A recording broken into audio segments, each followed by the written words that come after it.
صبح کا وقت ہے، آنکھ بھی کھلی ہے، کوئی اذان کی آواز بھی کان میں آئی ہے، آپ کا نفس کہتا ہے ابھی سو جی۔ آپ نے اپنی چادر یا کمبل کو درست کیا اور کروٹ لیا، یہ کیا ہے؟ آپ نے کس کا حکم پیچھے پھینکا اور کس کا حکم مانا؟ اللہ کے حکم کو پیچھے پھینک دیا، نفس کے حکم کو آگے رکھ۔ یہ شرک، اس شرک کو جاننے والے بہت کم ہیں۔ مولانا روم نے خوب کہا تھا، نفس ماں ہم کم ترس فرعون نیست لیکن ایراعون نیست، میرا نفس بھی فرعون سے کم نہیں ہے۔ فرعون نے کہا تھا نا، الیس لی ملک مصر وہذہ الانہار تجری من تحتی، کیا اس ملک مصر کی حکومت میری نہیں ہے؟ اور سارا جو یہ آب پاشی کا نظام ہے، انہار کا نظام ہے، وہ میرے کنٹرول میں نہیں ہے؟ جس کا چاہوں موگا کھلا رکھوں، جس کا چاہوں بند کر دوں۔ یہ تھا خدائی کا دعویٰ، انا ربکم الاعلی۔ تو مولانا روم کہتے ہیں میرا نفس بھی اس سے کمتر نہیں ہے۔ وہ کہتا یہ جسم میرا ہے، اس پر میرا حکم چلے گا، میں نہیں جانتا کون اللہ کون رسول، کیا حرام کیا حلال۔ تو فرعون سے کم تو نہیں ہے میرا نفس، لیکن ایراعون اس کی بہت مدد تھی، فوج تھی، لاؤ لشکر تھا، تو اس نے زبان سے بھی کہہ دیا کھل کر الا ربکم الاعلی۔ میں مسکین ہوں، غریب ہوں، میرے پاس کوئی طاقت نہیں ہے، میں زبان سے تو کچھ نہیں کہہ سکتا، اندر سے میرا نفس یہی کہتا۔ یہ نفس کی حکومت قرآن کہتا ہے، میں حیران ہوتا ہوں، دو جگہ یہ مضمون آیا ہے، ارأیت من اتخذ الہہ ہواہ افانت تکون علیہ وکیلا۔ اے نبی تم نے دیکھا اس شخص کو، اس کے حال پر غور کیا جس نے اپنی خواہش نفس کو اپنا الہ بنا لیا ہے۔ اللہ اکبر، الہ لا الہ الا اللہ، کلمہ توحید کا مرکزی لفظ یہاں آ رہا ہے، من اتخذ الہہ ہواہ، جس نے اپنی خواہش نفس کو اپنا معبود بنا لیا، الہ بنا لیا۔ افانت تکون علیہ وکیلا، کیا آپ ایسے شخص کی کوئی ذمہ داری لے سکتے ہیں؟ سود حرام ہوا کرے جی، حرام حرام، ہمارا دھندا جو ہے وہ آگے بڑھ نہیں سکتا۔ اللہ کے حکم کو پیچھے ڈالا، نفس کے تقاضے کو آگے رکھا۔ کون معبود ہے آپ؟ نام عبداللہ رکھیے، نام عبد الرحمان رکھیے، ہے عبد النفس، نفس کے بندے، نفس کے غلام۔ پوچھا گیا ایو الہجرت افضل یا رسول اللہ، اے اللہ کے رسول بتائیے سب سے اعلیٰ ہجرت کون سی ہے، افضل؟ فرمایا ان تہجر ما کرہ ربک، ہر اس چیز کو چھوڑ دو جو تمہارے رب کو پسند نہیں۔ آج رات ہی سے آپ ہجرت شروع کر سکتے ہیں، جائزہ لیجئے کیا کیا چیزیں میری زندگی میں خلاف شریعت ہے، تو اللہ کو ناپسند ہے، فیصلہ کیجئے کہ آج کے بعد نہیں ہوگی، ہجرت شروع ہو گئی۔ افضل الہجرہ، سب سے افضل ہجرت شروع ہو گئی۔ المجاہد من جاہد نفسہ، جہاد تو یہاں سے شروع ہو گیا، اپنے نفس کے خلاف جہاد کرنا۔ صبح نفس نے کہا ابھی سو جاؤ، آپ نے نفس کی بات کو رکھ دیا، اپنا کمبل اٹھا کے پھینکا، اٹھے، وضو کیا، نماز کے لیے آپ مسجد چل دیے، آپ نے جہاد کیا نفس کے خلاف، یہ افضل الجہاد ہے۔ افرأیت من اتخذ الہہ ہواہ افانت تکون علیہ وکیلا، کیا تم نے غور کیا اس شخص کی حالت پر جس نے اپنی خواہش نفس کو اپنا معبود بنا لیا، الہ بنا لیا، کہہ رہا ہے لا الہ الا اللہ، لا الہ الا اللہ، لیکن الہ تو اس کا لفظ ہے۔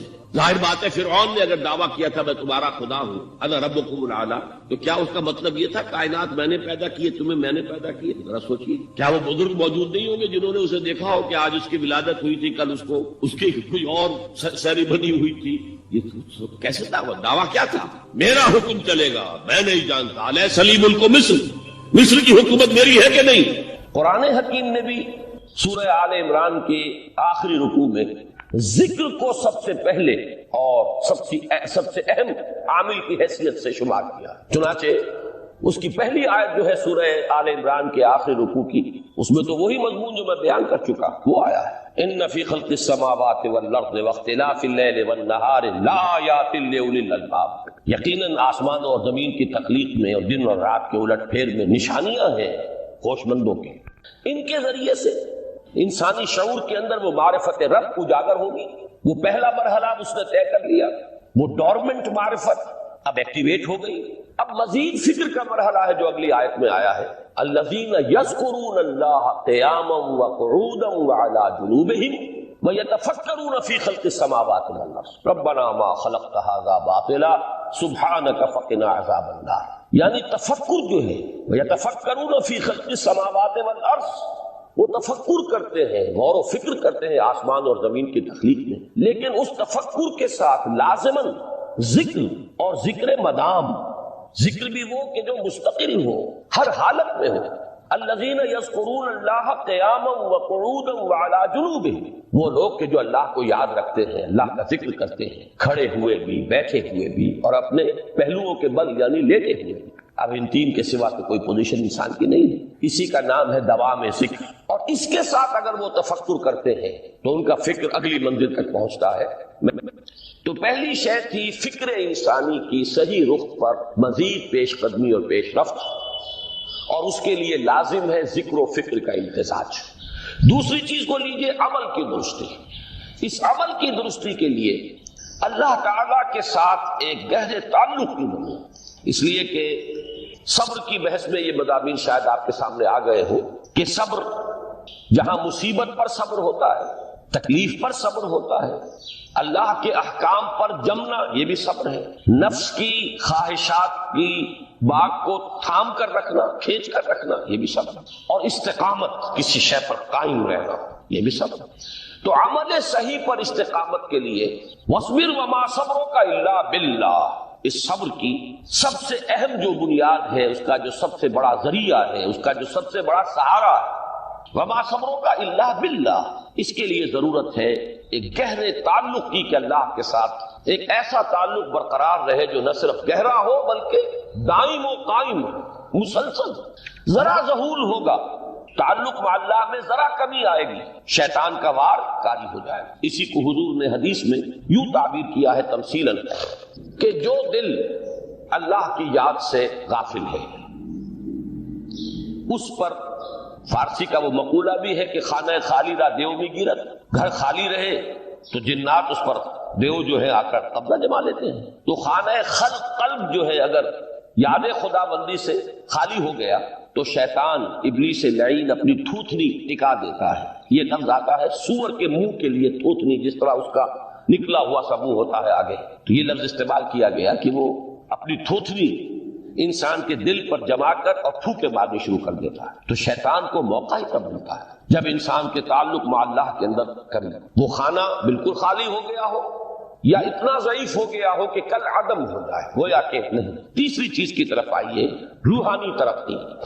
روحانی ترقی کے لیے میں ایک اصطلاح کے سامنے لا رہا ہوں، اس سے مراد کیا ہے؟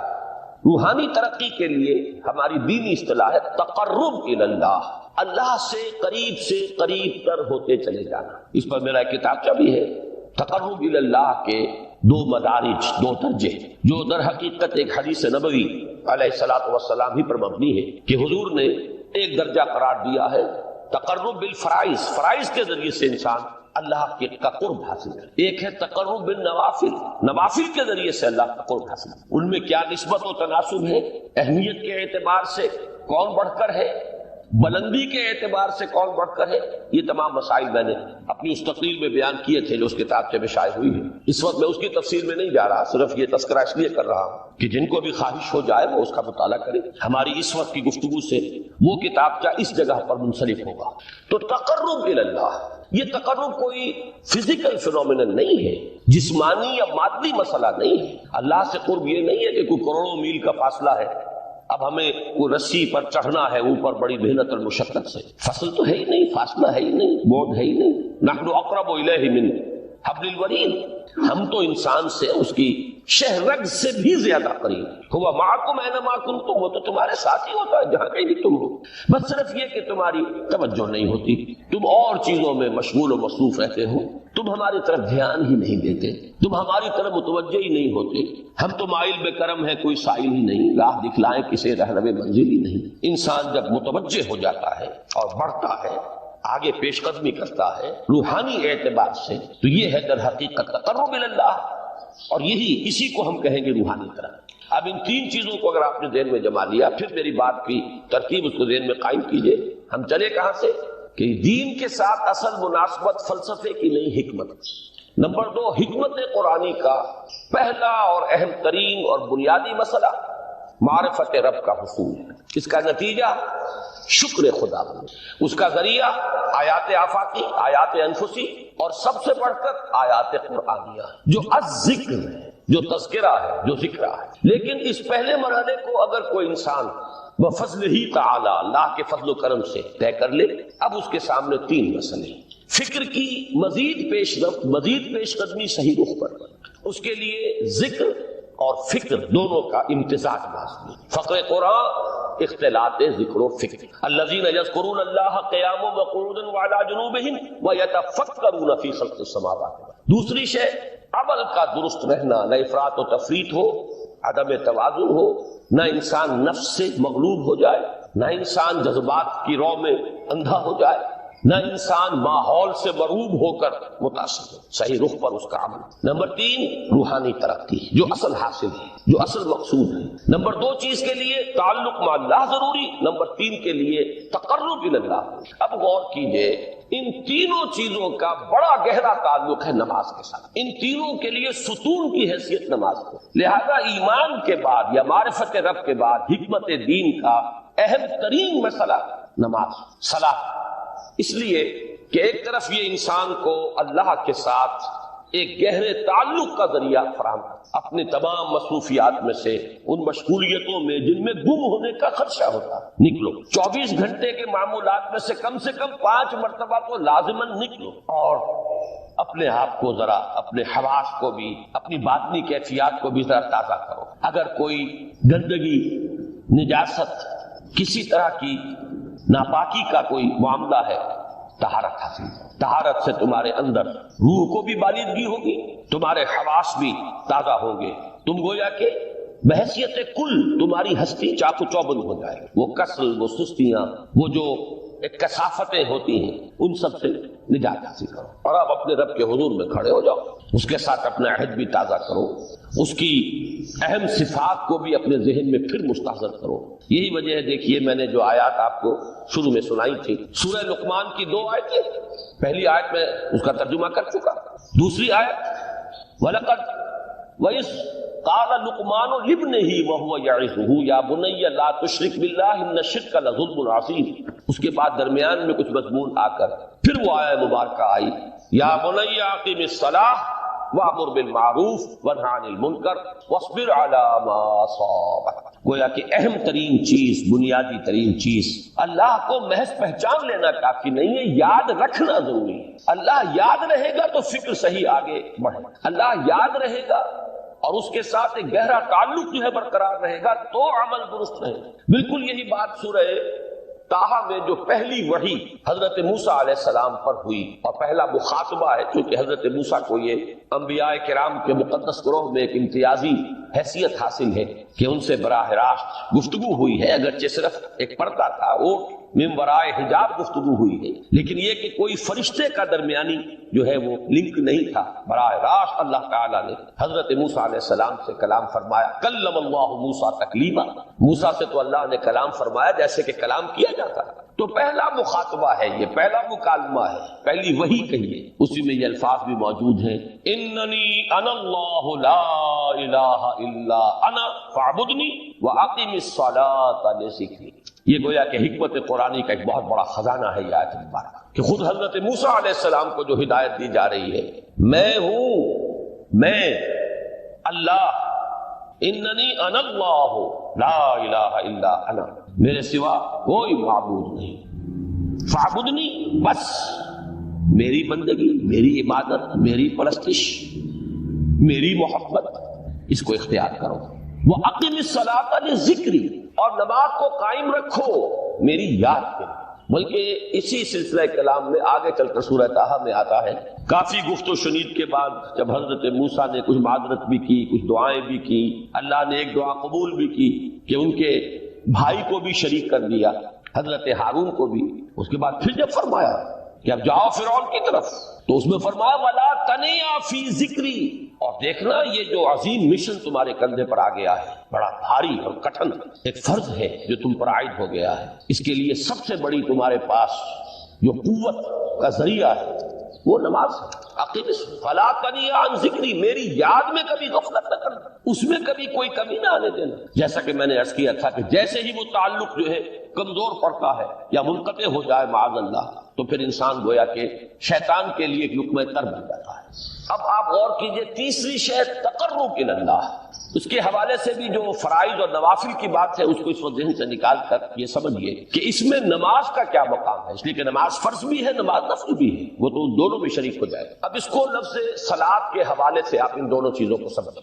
صاد، لام، واو یا یہ چونکہ حروف علت ایک دوسرے سے بدلتے رہتے ہیں، یہ جو مادہ ہے اس کی جو خالص لغوی اصل ہے جو خالص عربی زبان میں اس کا بنیادی مفہوم ہے وہ آگ جلانا یا آگ تاپنا یا آگ سینکنا، حرارت حاصل۔ لہذا بار بار آتا ہے جہنم کے ذکر میں اسلوہا، اب جلو اس میں، تاپو اس کو، یہ سینکے گی تمہیں۔ بلکہ تفتلون کا لفظ آیا ہے حضرت موسیٰ کے کلام میں، جب وہ گئے تھے کوہ طور پر، جب پہنچ گئے تو تھے آگ کی تلاش میں، لعلکم تفتلون، تو اپنے اہل خانہ سے یہی کہا تھا کہ مجھے کہیں وہ روشنی نظر آ رہی ہے، غالباً کوئی وہاں سے آگ مل سکے گی، ورنہ یہ کہ کوئی رہنمائی کو رستہ مجھے مل سکے گا، میں وہ آگ لے آؤں گا، کوئی چنگاری وہاں سے لے آؤں، لعلکم تفتلون، تاکہ تم، اب یہ اصطلاح در حقیقت باب افتعال ہے، اور یہ تے یہاں پر کوئے کی شکل اختیار کر گئی، تا نے توبن کی صورت اختیار کی صاد کی وجہ سے۔ بہرحال اس کا سب سے بنیادی مفہوم جو ہے وہ ہے تاپنا، سکائی حاصل کرنا، حرارت۔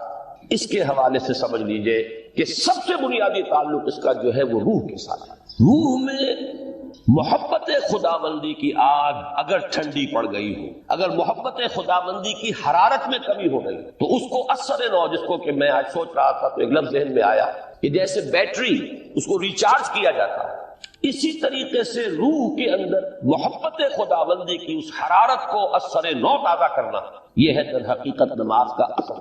اس لیے کہ اس لفظ کا بنیادی مفہوم، اصل لغوی مفہوم تو یہ، اگرچہ اس کا سب سے زیادہ کثرت سے جو استعمال ہوتا ہے، اور لفظ صلاۃ جس سے در حقیقت جس تصور پر مبنی ہے وہ ہے اقدام، کسی کی طرف متوجہ ہونا، اور پھر دعا۔ صلاۃ کا سب سے قریبی مفہوم لفظی جب بیان کیا جائے گا، اس سے مراد، اس کے معنی، تو دعا اس میں اہم ترین ہے۔ کسی کی طرف توجہ کرنا، مناجات کرنا، گفتگو کرنا، مخاطبہ، مکالمہ، دعا، یہ در حقیقت صلاۃ کا سب سے بڑا اصطلاحی مفہوم ہے۔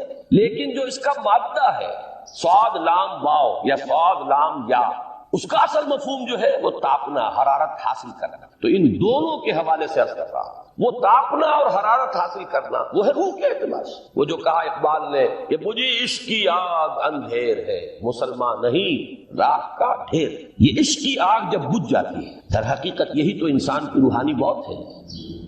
جب یہ نہ رہے تو چاہے منطق میں بہت انسان ماہر ہو، مجھے اقبال کا ایک شعر یاد آیا تقابل کرتے ہوئے، ایک انسان محکوم اور ایک انسان حر، آزاد انسان، ان کی نفسیات میں جو بنیادی فرق علامہ اقبال نے مختلف مواقع پر بیان کیے ہیں۔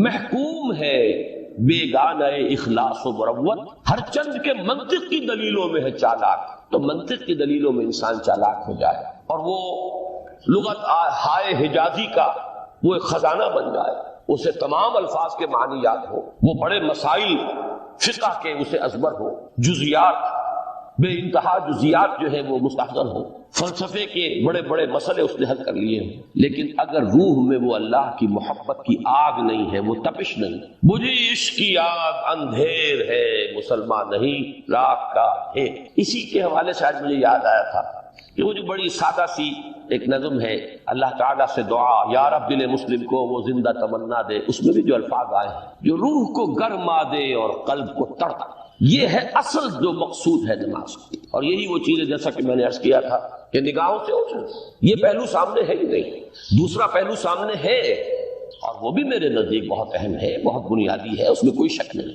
لیکن یہ ہے بلند ترین منزل کہ تقرب الی اللہ، اس کے لیے در حقیقت یہ کس لیے درکار ہے؟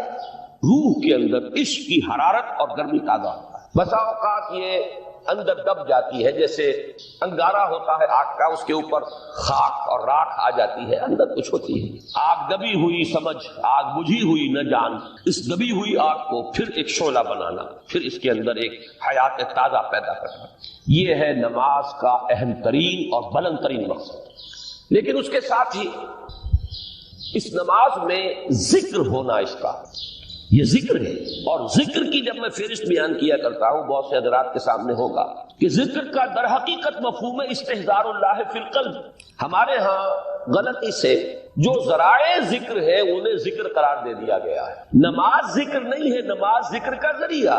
اقیم الصلاۃ لذکری، نماز قائم کرو میرے ذکر کے لیے، یہ اللہ اللہ کہنا یا ادعیہ معصورہ جو حضور صلی اللہ علیہ وسلم کی مسنون دعائیں ہیں، انہیں اپنے تمام معمولات دنیاوی کے ساتھ ساتھ ان دعاؤں کو بھی انسان پڑھتا رہے، اللہ سے دعا کرتا رہے، یہ تمام ذرائع ذرائع ذکر ہے. سبحان اللہ الحمدللہ الحمدللہ، اس کا آپ ورد کیجئے، یہ بھی ذریعہ ذکر. حقیقت میں ذکر ہے استحضار اللہ فی القلب، اللہ کو دل میں لے آنا، اللہ کو دل میں حاضر کر لینا. اصل میں تو ترجمہ ہوگا، لیکن حاضر جاننا، یہ کیفیت جو ہے انسان کو حاصل ہوتا ہے.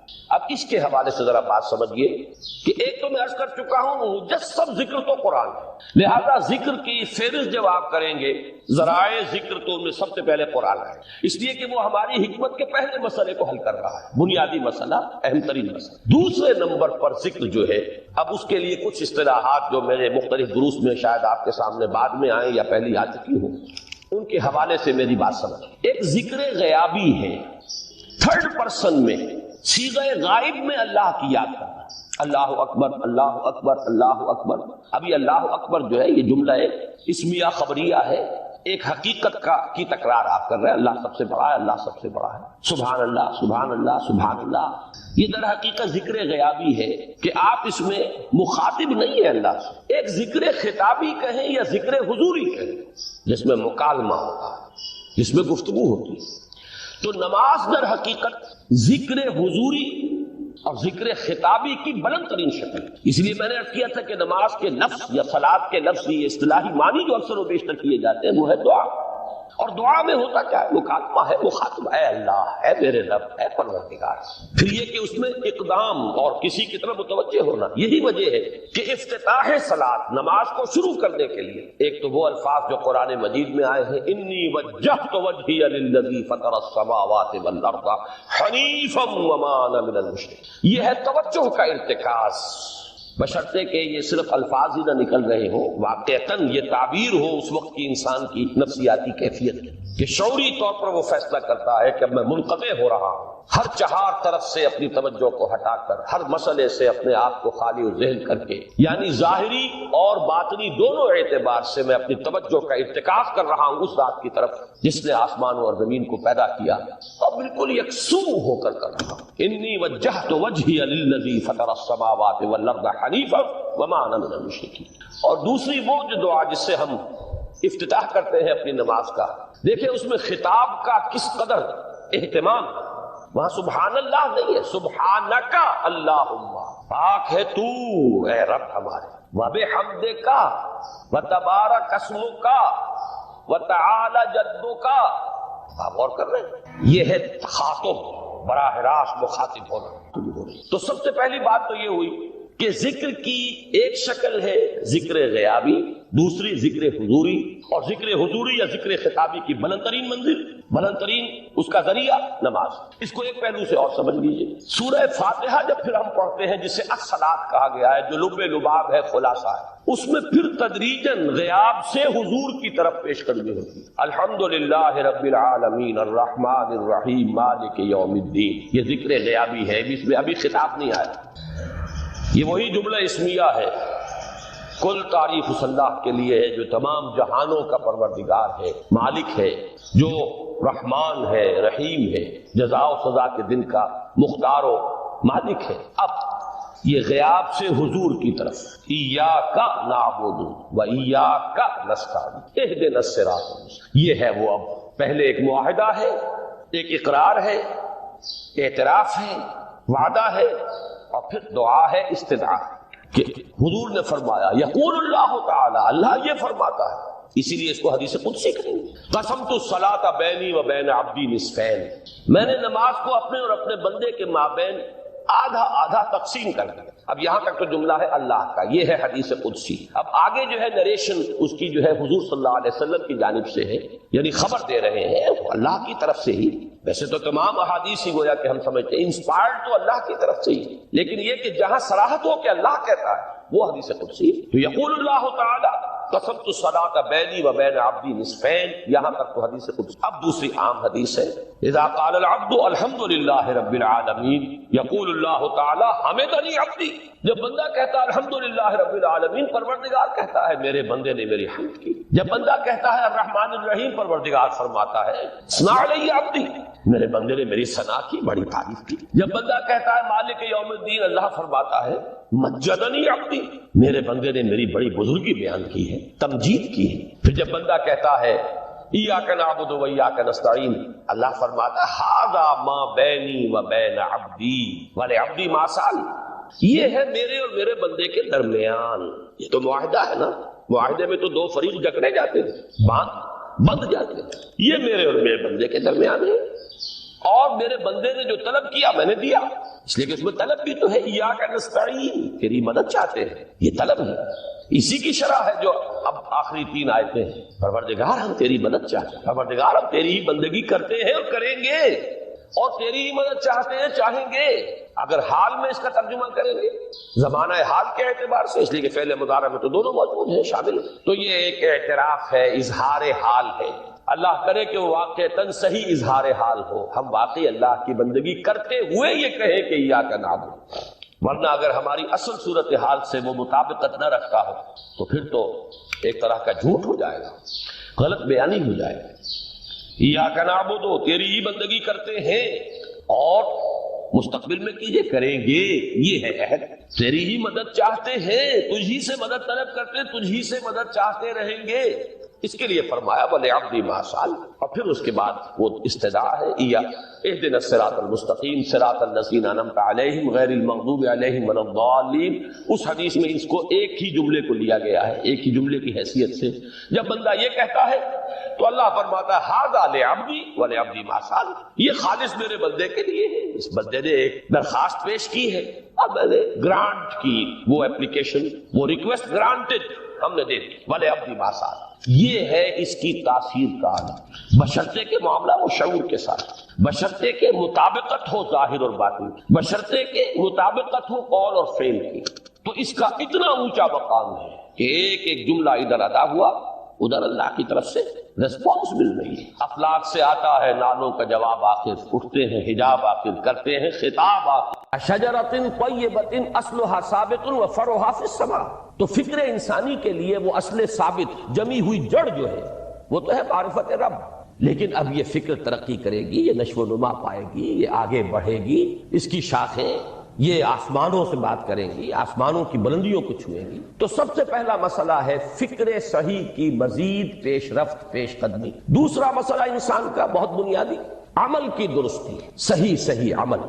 انسان اپنے نفس امارہ سے مغلوب ہو کر یا جذبات کی رو میں بہہ کر یا ماحول کے اثرات سے مرعوب ہو کر وہ کسی غلط رخ پر نہ پڑ جائے، تو اس کے عمل کو درست رکھنے کے لیے کوئی اسے سہارا درکار ہے. اور تیسری ضرورت اس کی، یہ میرے نزدیک اس دور میں سب سے زیادہ نگاہوں سے اوجھل ہو چکی ہے، یہاں تک کہ ہمارے بہت سے دینی حلقے بھی، خاص طور پر جو ریلیجس ایکٹیوسٹ شمار ہوتے ہیں، جو دین کی احیائی جد و جہد میں مصروف نظر آتے ہیں، تجدید دین، احیاء دین، غلبہ دین، اقامت دین، ان کی بھی ایک بہت بڑی محرومی ہے کہ وہ ایک تیسرے گوشے کو تقریباً نظر انداز کر رہے ہیں، اور وہ ہے روحانی ترقی. اس لیے کہ انسان کی اصل عظمت کی بنیاد تو وہ روح ہے جو اس میں پھونکی گئی. وَنَفَخْتُ فِيهِ مِن رُوحِي، جس کا تعلق ذات باری تعالیٰ کے ساتھ. کم سے کم یہ تو ہر شخص مانے گا، کوئی بڑے سے بڑا ریشنلسٹ اور روحانیت کا منکر شخص وہ بھی یہ تو ماننے پر مجبور ہے کہ اللہ تعالیٰ نے اس کی جو نسبت اپنی طرف فرمائی ہے روحی، اس میں در حقیقت انسانی روح کی عظمت اور اس کی شرافت، اس کی بلندی اور اس کی بزرگی کی طرف اشارہ ہے. بہرحال اس کی ترقی، فکر صحیح کی ترقی. نمبر 2، عمل کی درستی، اس میں افراط و تفریط نہ ہو، اس میں انسان نفس امارہ سے مغلوب ہو کر یا جذبات کی رو میں بہہ کر یا ماحول کے اثرات سے متاثر ہو کر کوئی غلط اور غیر متوازن راستہ اختیار نہ کر لے. اور نمبر 3، روحانی طرف. اب ان میں سے پہلی چیز کو لیجئے، فکر صحیح کے مزید ارتقاء اور اس کی مزید پیش قدمی کے لیے قرآن حکیم نے بھی سورہ آل عمران کے آخری رکوع میں ذکر کو سب سے پہلے اور سب سے اہم عامل کی حیثیت سے شمار کیا. چنانچہ اس کی پہلی آیت جو ہے سورہ آل عمران کے آخری رکوع کی، اس میں تو وہی مضمون جو میں بیان کر چکا وہ آیا ہے. ان فی خلق السماوات والارض واختلاف اللیل والنہار لآیات لأولی الالباب. یقیناً آسمان اور زمین کی تخلیق میں اور دن اور رات کے الٹ پھیر میں نشانیاں ہیں ہوش مندوں کے. ان کے ذریعے سے انسانی شعور کے اندر وہ معرفت رب اجاگر ہوگی. وہ پہلا مرحلہ اس نے طے کر لیا، وہ ڈورمنٹ معرفت اب ایکٹیویٹ ہو گئی. اب مزید فکر کا مرحلہ ہے جو اگلی آیت میں آیا ہے، الذین یذکرون اللہ قیاما وقعودا وعلی جنوبہم. وَيَتَفَكَّرُونَ فِي خَلْقِ السَّمَاوَاتِ وَالْأَرْضِ رَبَّنَا مَا خَلَقْتَ هَذَا بَاطِلًا سُبْحَانَكَ فَقِنَا عَذَابَ النَّارِ، یعنی تفکر جو ہے وَيَتَفَكَّرُونَ فِي خَلْقِ السَّمَاوَاتِ وَالْأَرْضِ، وہ تفکر کرتے ہیں، غور و فکر کرتے ہیں آسمان اور زمین کی تخلیق میں، لیکن اس تفکر کے ساتھ لازماً ذکر اور ذکر مدام، ذکر بھی وہ کہ جو مستقل ہو، ہر حالت میں ہو۔ الذین یذکرون اللہ قیاما وقعودا وعلی جنوبہم، وہ لوگ کہ جو اللہ کو یاد رکھتے ہیں، اللہ کا ذکر کرتے ہیں، کھڑے ہوئے بھی، بیٹھے ہوئے بھی، اور اپنے پہلوؤں کے بل یعنی لیٹے ہوئے بھی۔ اب ان تین کے سوا تو کوئی پوزیشن انسان کی نہیں ہے، اسی کا نام ہے دوام ذکر۔ اور اس کے ساتھ اگر وہ تفکر کرتے ہیں تو ان کا فکر اگلی منزل تک پہنچتا ہے۔ میں اس پر زیادہ بحث اس وقت نہیں کروں گا، اس وقت میں نے چونکہ وہ تین باتیں بیان کی تھی، میں درجہ بدرجہ چاہتا ہوں کہ آگے بڑھوں اور ایک حد سے زیادہ کسی بھی مسئلے میں تجاوز نہ کریں۔ یہ جو بات سورہ آل عمران کی آخری رکوع کی اس دوسری آیت میں آئی ہے، اسی کو مولانا روم نے بیان کیا ہے بہت ہی سادہ لیکن بڑے پرمغز شعر میں۔ این قدر گفتیم باقی فکر کن، فکر اگر جامد بود رو ذکر کن۔ اس قدر تو ہم نے تمہیں بتا دیا، سمجھا دیا، یہ بات تو آ گئی تمہارے عقل میں، اب جاؤ خود غور کرو، مزید آگے پیش قدمی کرو۔ این قدر گفتیم باقی فکر کن، فکر اگر جامد بود رو ذکر کن۔ فکر میں جمود آ جائے، فکر سست پڑ جائے تو جاؤ پھر ذکر کرو۔ تو یہ ذکر اور فکر گویا کہ گاڑی کے دو پہیے ہیں کہ جن سے فکر انسانی صحیح رخ پر آگے بڑھے۔ اگر یہ ذکر ساتھ نہیں رہے گا تو فکر انسانی کج ہو جائے، تاثریا میرا دیوار کج، پھر وہ فکر جو ہے وہ بلندی کو کتنے ہی پہنچ جائے لیکن وہ ٹیڑھی بلندی ہوگی، وہ صراط مستقیم پر پیش قدمی کرنے والا فکر نہیں ہوگا۔ اسی کو علامہ اقبال نے اپنے دو اشعار میں، کیونکہ انہوں نے مولانا روم کو اپنا پیر بھی تسلیم کیا ہے، مرشد رومی، تو یہ فکر جو ہے، یہ خیال جو مولانا روم نے پیش کیا، اسی کو علامہ اقبال نے دو اشعار میں میں سمجھتا ہوں کہ مزید شکوہ کے ساتھ، مزید خوبصورت اور حسین انداز میں پیش کیا ہے۔ جز بقرآن زیغمی روباہی است، فقر قرآن اصل شاہنشاہی است۔ قرآن کے بغیر اگر کوئی شعر بھی ہو تو وہ بھی اصل میں لومڑی ہے، اس کی کوئی حقیقت نہیں ہے، اس لیے کہ اصل شاہنشاہی جو ہے وہ تو فقر قرآن ہے۔ اب فقر قرآن کیا ہے؟ فقر قرآن اگر آپ لکھا ہوا دیکھیں گے اس کو تو اس کے آگے یہاں اب سوالیہ نشان آ جائے گا۔ فقر قرآن یعنی سوچو فقر قرآن کیا ہے، اور جواب ہے اختلاط ذکر و فکر۔ فقر قرآن امتزاج سے وجود میں آتا ہے کہ اس میں ذکر بھی ہو، فکر بھی ہو۔ اور فکر را کامل نہ دیدم جز بے ذکر، میں نے فکر کو کبھی بھی اپنی منزل مقصود تک پہنچتا ہوا نہیں پایا جب تک کہ اس کے ساتھ ذکر نہ ہو۔ تو پہلی شے تھی فکر انسانی کی صحیح رخ پر مزید پیش قدمی اور پیش رفت، اور اس کے لیے لازم ہے ذکر و فکر کا امتزاج۔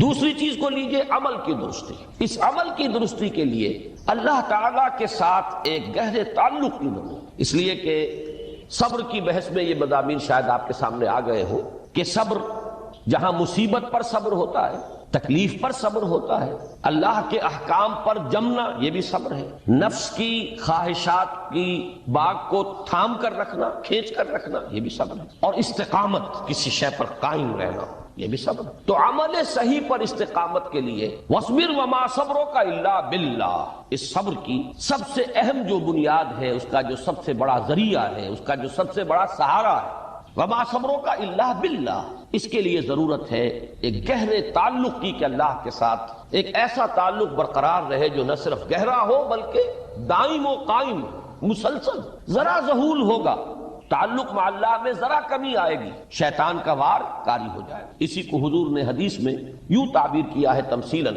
کہ جو دل اللہ کی یاد سے غافل ہے اس پر، فارسی کا وہ مقولہ بھی ہے کہ خانہ خالی را دیو میں گیرت، گھر خالی رہے تو جنات اس پر دیو جو ہے آ کر قبضہ جما لیتے ہیں۔ تو خانہ خلق قلب جو ہے اگر یاد خدا بندی سے خالی ہو گیا تو شیطان ابلیس لعین اپنی تھوتنی ٹکا دیتا ہے۔ یہ لفظ آتا ہے سور کے منہ کے لیے تھوتنی، جس طرح اس کا نکلا ہوا سا منہ ہوتا ہے آگے، تو یہ لفظ استعمال کیا گیا کہ وہ اپنی تھوتنی انسان کے دل پر جما کر اور پھوکے مارنی شروع کر دیتا ہے۔ تو شیطان کو موقع ہی تب ملتا ہے جب انسان کے تعلق مع اللہ کے اندر کمی ہو، وہ خانہ بالکل خالی ہو گیا ہو یا اتنا ضعیف ہو گیا ہو کہ کل عدم ہو جائے، گویا کہ نہیں۔ تیسری چیز کی طرف آئیے، روحانی ترقی۔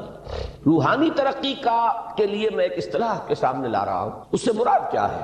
روحانی ترقی کے لیے ہماری دینی اصطلاح ہے تقرب الی اللہ، اللہ سے قریب تر ہوتے چلے جانا۔ اس پر میرا ایک کتابچہ بھی ہے، تقرب الی اللہ کے 2 مدارج، 2 درجے، جو در حقیقت ایک حدیث نبوی علیہ الصلوۃ والسلام ہی پر مبنی ہے کہ حضور نے ایک درجہ قرار دیا ہے تقرب بالفرائض، فرائض کے ذریعے سے انسان اللہ کا قرب حاصل کرے۔ ایک ہے تقرب بالنوافل، نوافل کے ذریعے سے اللہ کا قرب حاصل۔ ان میں کیا نسبت و تناسب ہے، اہمیت کے اعتبار سے کون بڑھ کر ہے، بلندی کے اعتبار سے کون بڑھ کر ہے، یہ تمام مسائل میں نے اپنی اس تقریر میں بیان کیے تھے جو اس کتاب میں شائع ہوئی ہے۔ اس وقت میں اس کی تفصیل میں نہیں جا رہا، صرف یہ تذکرہ اس لیے کر رہا ہوں کہ جن کو بھی خواہش ہو جائے وہ اس کا مطالعہ کرے۔ ہماری اس وقت کی گفتگو سے وہ کتابچہ اس جگہ پر منسلک ہوگا۔ تو تقرب الی اللہ، یہ تقرب کوئی فزیکل فینومینن نہیں ہے، جسمانی یا مادی مسئلہ نہیں ہے۔ اللہ سے قرب یہ نہیں ہے کہ کوئی کروڑوں میل کا فاصلہ ہے، اب ہمیں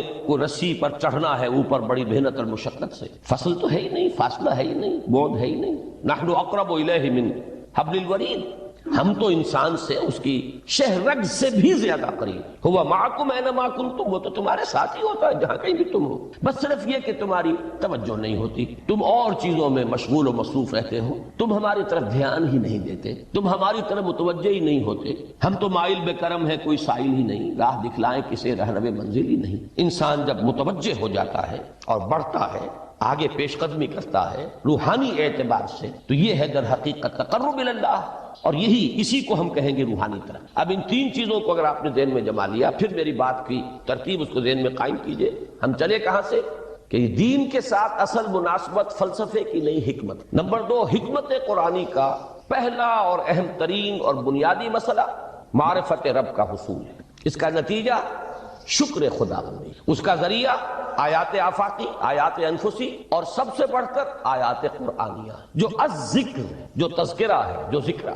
لیکن اس پہلے مرحلے کو اگر کوئی انسان بفضل ہی تعالی، اللہ کے فضل و کرم سے طے کر لے، اب اس کے سامنے 3 مسئلے، فکر کی مزید پیش رفت، مزید پیش قدمی صحیح رخ پر، اس کے لیے ذکر اور فکر دونوں کا امتزاج لازمی۔ فقر قرآن اختلاط ذکر و فکر، الذین یذکرون اللہ قیاما وقعودا وعلی جنوبہم ویتفکرون فی خلق السماوات۔ دوسری شے عمل کا درست رہنا، نہ افراط و تفریط ہو، عدم توازن ہو، نہ انسان نفس سے مغلوب ہو جائے، نہ انسان جذبات کی رو میں اندھا ہو جائے، نہ انسان ماحول سے مرعوب ہو کر متاثر ہو، صحیح رخ پر اس کا عمل۔ نمبر 3، روحانی ترقی جو اصل حاصل ہے، جو اصل مقصود ہے۔ نمبر 2 چیز کے لیے تعلق مع اللہ ضروری، نمبر 3 کے لیے تقرب الی اللہ۔ اب غور کیجئے، ان تینوں چیزوں کا بڑا گہرا تعلق ہے نماز کے ساتھ، ان تینوں کے لیے ستون کی حیثیت نماز کو۔ لہذا ایمان کے بعد یا معرفت رب کے بعد حکمت دین کا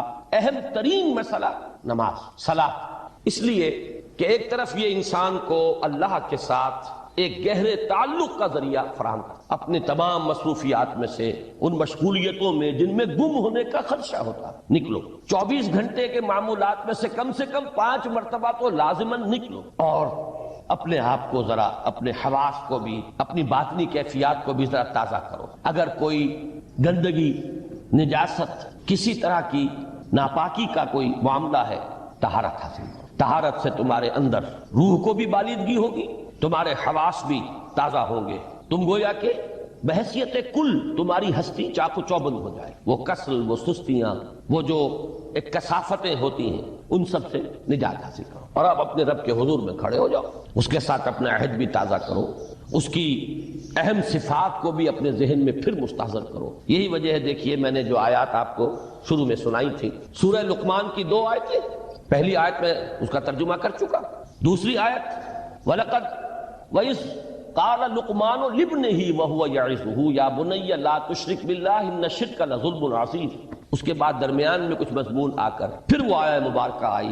یا بنی اقم الصلاۃ وامر بالمعروف وانہی عن المنکر واصبر علی ما اصابک۔ گویا کہ اہم ترین چیز، بنیادی ترین چیز، اللہ کو محض پہچان لینا کافی نہیں ہے، یاد رکھنا ضروری ہے۔ اللہ یاد رہے گا تو فکر صحیح آگے بڑھے گا، اللہ یاد رہے گا اور اس کے ساتھ ایک گہرا تعلق جو ہے برقرار رہے گا تو عمل درست رہے گا۔ بالکل یہی بات سورہ طٰہٰ میں جو پہلی وحی حضرت موسیٰ علیہ السلام پر ہوئی، اور پہلا مخاطبہ ہے چونکہ حضرت موسیٰ کو یہ انبیاء کرام کے مقدس گروہ میں ایک امتیازی حیثیت حاصل ہے کہ ان سے براہ راست گفتگو ہوئی ہے، اگرچہ صرف ایک پردہ تھا، اوٹ من ورائے حجاب گفتگو ہوئی ہے، لیکن یہ کہ کوئی فرشتے کا درمیانی جو ہے وہ لنک نہیں تھا، براہ راست اللہ تعالیٰ نے حضرت موسیٰ علیہ السلام سے کلام فرمایا۔ کلم اللہ موسیٰ تکلیما، موسیٰ سے تو اللہ نے کلام فرمایا جیسے کہ کلام کیا جاتا ہے۔ تو پہلا مخاطبہ ہے، یہ پہلا مکالمہ ہے، پہلی وحی کہیے، اسی میں یہ الفاظ بھی موجود ہیں،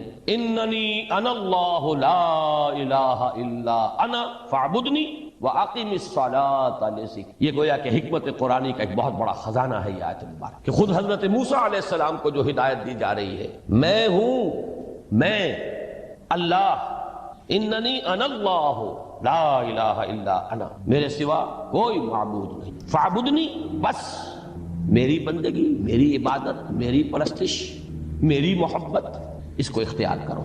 وَأَقِمِ الصَّلَاةَ لِذِكْرِي، اور نماز کو قائم رکھو میری یاد کے لیے۔ بلکہ اسی سلسلہ کلام میں آگے چل کر سورہ طٰہٰ میں آتا ہے، کافی گفت و شنید کے بعد جب حضرت موسیٰ نے کچھ معذرت بھی کی، کچھ دعائیں بھی کی، اللہ نے ایک دعا قبول بھی کی کہ ان کے بھائی کو بھی شریک کر دیا، حضرت ہارون کو بھی۔ اس کے بعد پھر جب فرمایا کہ اب جاؤ فرعون کی طرف، تو اس میں فرمایا وَلَا تَنِيَا فِي ذِكْرِي، اور دیکھنا یہ جو عظیم مشن تمہارے کندھے پر آ گیا ہے، بڑا بھاری اور کٹھن ایک فرض ہے جو تم پر عائد ہو گیا ہے، اس کے لیے سب سے بڑی تمہارے پاس جو قوت کا ذریعہ ہے وہ نماز ہے۔ اقیم فلا تنیا عن ذکری، میری یاد میں کبھی غفلت نہ کرنا، اس میں کبھی کوئی کمی نہ آنے دینا۔ جیسا کہ میں نے عرض کیا تھا کہ جیسے ہی وہ تعلق جو ہے کمزور پڑتا ہے یا منقطع ہو جائے معاذ اللہ، تو پھر انسان گویا کہ شیطان کے لیے ایک لقمہ تر بن جاتا ہے۔ اب آپ غور کیجئے، تیسری شے تقرب الی اللہ، اس کے حوالے سے بھی جو فرائض اور نوافل کی بات ہے اس کو اس وقت ذہن سے نکال کر یہ سمجھیے کہ اس میں نماز کا کیا مقام ہے، اس لیے کہ نماز فرض بھی ہے، نماز نفل بھی ہے، وہ تو ان دونوں میں شریک ہو جائے۔ اب اس کو لفظ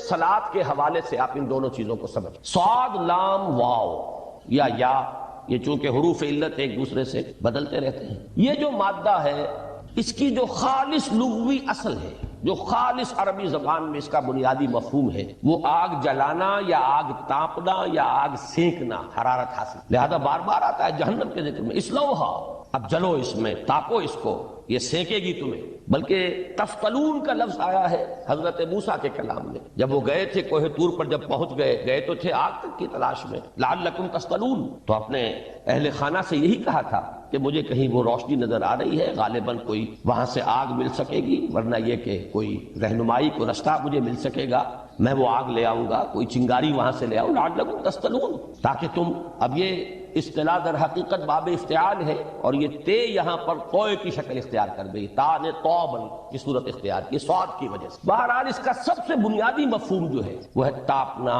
سکائی حاصل کرنا، حرارت۔ اس کے حوالے سے سمجھ لیجئے کہ سب سے بنیادی تعلق اس کا جو ہے وہ روح کے ساتھ۔ روح میں محبت خداوندی کی آگ اگر ٹھنڈی پڑ گئی ہو، اگر محبت خداوندی کی حرارت میں کمی ہو رہی تو اس کو اثر نو، جس کو کہ میں آج سوچ رہا تھا تو ایک لفظ ذہن میں آیا کہ جیسے بیٹری اس کو ریچارج کیا جاتا ہے، اسی طریقے سے روح کے اندر محبت خداوندی کی اس حرارت کو اثر نو تازہ کرنا، یہ ہے در حقیقت نماز کا اصل مفہوم۔ اس لیے کہ اس لفظ کا بنیادی مفہوم، اصل لغوی مفہوم تو یہ، اگرچہ اس کا سب سے زیادہ کثرت سے جو استعمال ہوتا ہے، اور لفظ صلاۃ جس سے در حقیقت جس تصور پر مبنی ہے وہ ہے اقدام، کسی کی طرف متوجہ ہونا، اور پھر دعا۔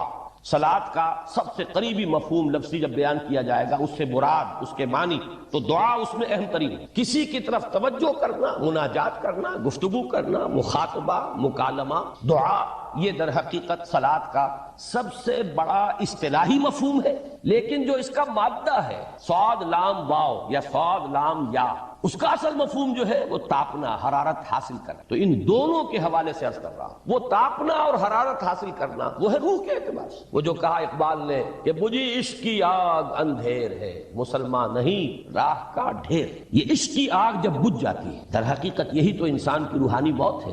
یہ اب یہ نہ رہے تو چاہے منطق میں بہت انسان ماہر ہو، مجھے اقبال کا ایک شعر یاد آیا تقابل کرتے ہوئے، ایک انسان محکوم اور ایک انسان حر، آزاد انسان، ان کی نفسیات میں جو بنیادی فرق علامہ اقبال نے مختلف مواقع پر بیان کیے ہیں۔ محکوم ہے بیگانہ اخلاص و مروت، ہر چند کے منطق کی دلیلوں میں ہے چالاک۔ تو منطق کی دلیلوں میں انسان چالاک ہو جائے اور وہ لغت ہائے حجازی کا وہ ایک خزانہ بن جائے، اسے تمام الفاظ کے معنی یاد ہو، وہ بڑے مسائل فقہ کے اسے ازبر ہو، جزیات بے انتہا جزیات جو ہے وہ مستحضر ہو، فلسفے کے بڑے بڑے مسئلے اس نے حل کر لیے ہوں، لیکن اگر روح میں وہ اللہ کی محبت کی آگ نہیں ہے، وہ تپش نہیں، بجھی عشق کی آگ اندھیر ہے مسلمان نہیں راکھ کا ڈھیر۔ اسی کے حوالے سے آج مجھے یاد آیا تھا کہ وہ جو بڑی سادہ سی ایک نظم ہے، اللہ تعالیٰ سے دعا یا رب دل مسلم کو وہ زندہ تمنا دے، اس میں بھی جو الفاظ آئے ہیں، جو روح کو گرما دے اور قلب کو تڑپا،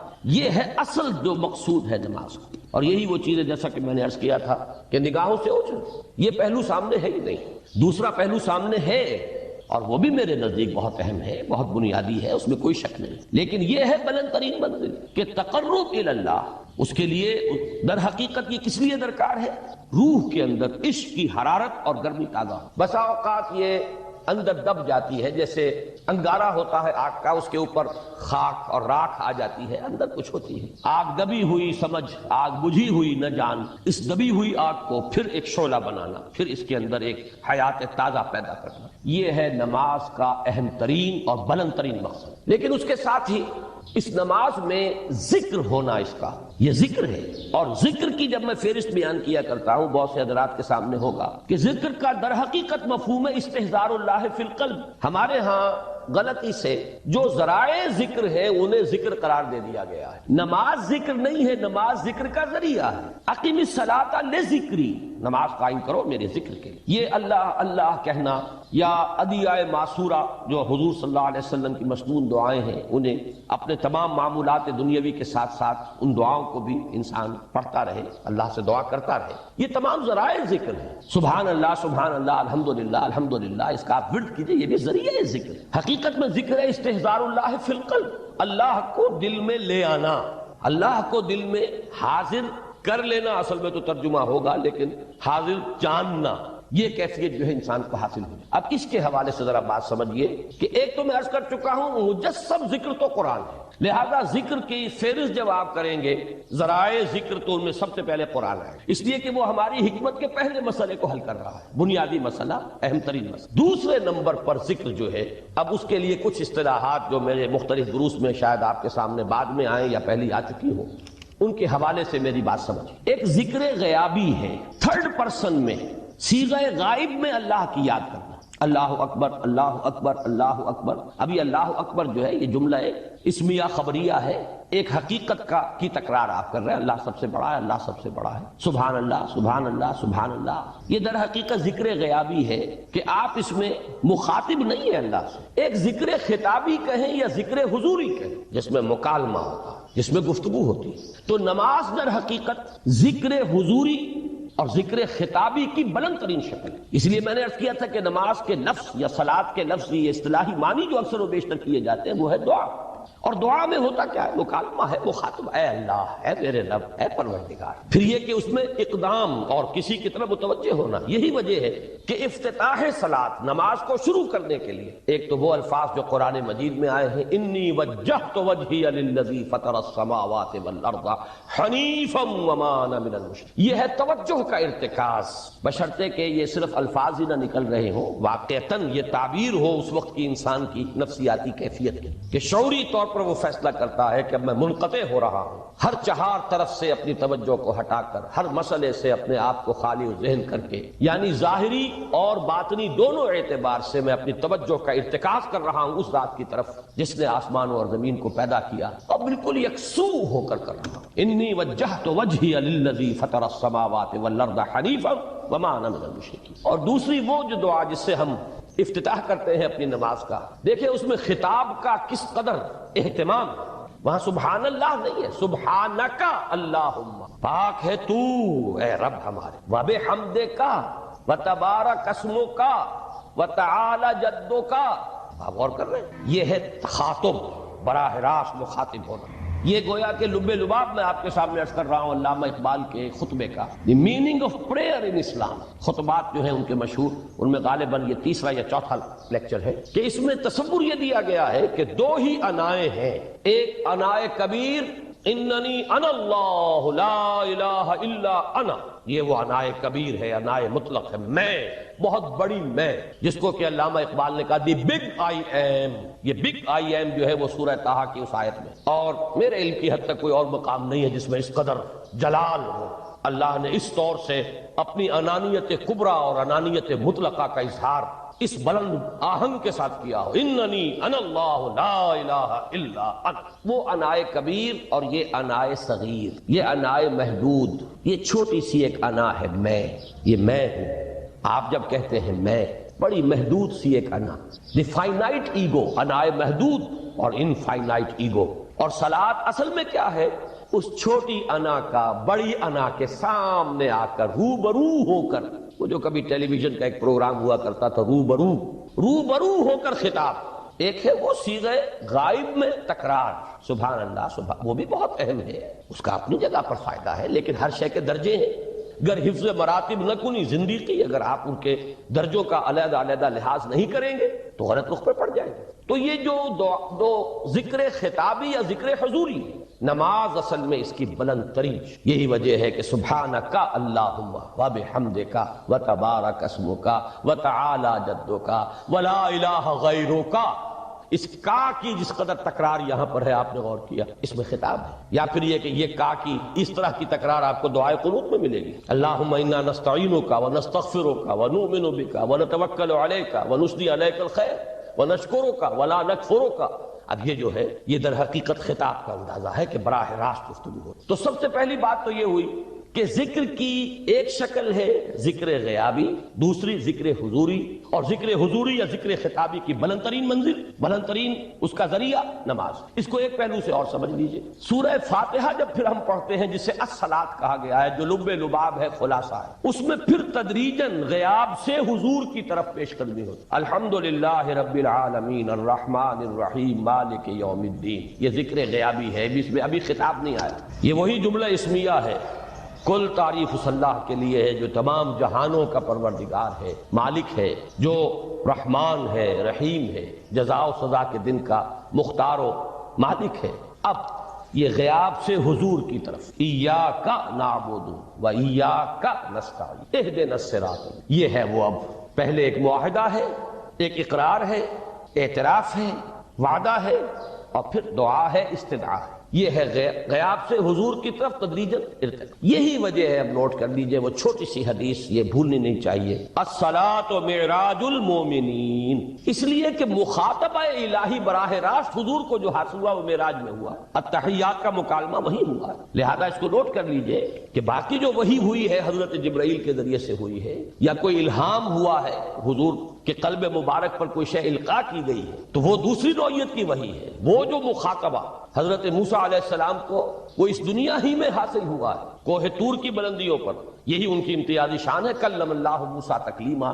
یہ براہ راست مخاطبہ جو ہے یہ حضور صلی اللہ علیہ وسلم کو معراج کی شب یہ آپ کو حاصل ہوا، اور حضور نے اسی لیے نماز کو معراج المومنین قرار دیا، اس لیے کہ اس میں وہی براہ راست مخاطبہ اور مکالمہ اور وہی گفتگو ہے جو ہو رہی ہے۔ اس کے ضمن میں وہ حدیث، اب اس وقت شاید میرا وقت ختم ہونے کے قریب ہو، لیکن وہ حدیث جو اس اعتبار سے حدیث قدسی ہے، اگرچہ بعد میں اس کے جو مزید تفصیل ہے تو حضور صلی اللہ علیہ وسلم نے گویا کہ خود بیان کی ہے، لیکن مسلم شریف کی روایت ہے حضرت ابو ہریرہ رضی اللہ تعالی عنہ سے کہ حضور نے فرمایا، یقول اللہ تعالی، اللہ یہ فرماتا ہے، اسی لیے اس کو حدیث قدسی کہیں گے، قسمت الصلاۃ بینی و بین عبدی نصفین، میں نے نماز کو اپنے اور اپنے بندے کے مابین آدھا آدھا تقسیم کر۔ اب یہاں تک تو جملہ ہے اللہ کا، یہ ہے حدیث قدسی۔ اب آگے جو ہے نریشن اس کی جو ہے حضور صلی اللہ علیہ وسلم کی جانب سے ہے، یعنی خبر دے رہے ہیں وہ اللہ کی طرف سے ہی۔ ویسے تو تمام احادیث ہی گویا کہ ہم سمجھتے ہیں انسپائرڈ تو اللہ کی طرف سے ہی، لیکن یہ کہ جہاں صراحت ہو کہ اللہ کہتا ہے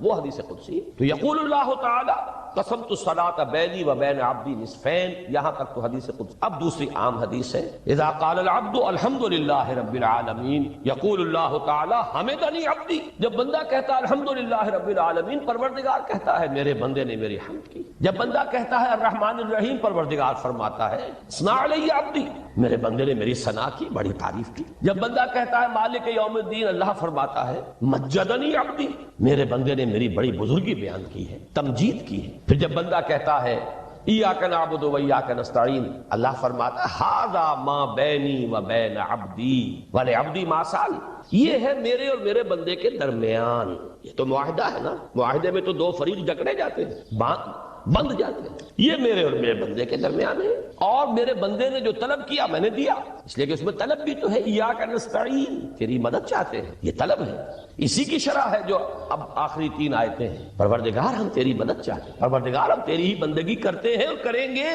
اور تیری ہی مدد چاہتے ہیں، چاہیں گے۔ اگر حال میں اس کا ترجمہ کریں گے زمانہ حال کے اعتبار سے، اس لیے کہ فعل مضارع میں تو دونوں موجود ہیں، شامل ہیں، تو یہ ایک اعتراف ہے، اظہار حال ہے۔